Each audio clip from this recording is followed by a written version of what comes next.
આ તરફ કચ્છમાં ભચાઉના કટારિયા પાસે એલપીજી ટેન્કરમાં બ્લાસ્ટ. ટેન્કર બ્લાસ્ટ થતા 5 થી 6 ટ્રકો બળીને ખાખ. વહેલી સવારે ટેન્કર પલટી જતા થયો હતો બ્લાસ્ટ. ટ્રકના પાર્ટ્સ 1 કિલોમીટર સુધી જોવા મળ્યા.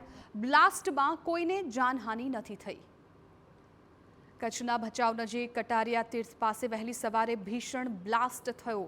એલપીજી ગેસ ભરેલું ટેન્કર કોઈ કારણસર પલટી જતા ભયાનક બ્લાસ્ટ અને આસપાસના 5 થી 6 વાહનો આગની ઝપેટમાં આવ્યા. સંપૂર્ણ બળીને ખાખ થઈ ગયા. નેશનલ હાઈવે પર આ ઘટના ઘટી અને ધડાકા સાથે ટેન્કરના કૂરચા ઉડી ગયા. સમગ્ર મામલે ફાયર વિભાગને જાણ કરવામાં આવતા મોરબી તથા કચ્છના ફાયર ફાઇટરોએ આગ બુઝાવવાની કામગીરી કરી. આ ભયાનક દુર્ઘટનામાં જાનહાનિ પણ થઈ હોવાની આશંકા છે.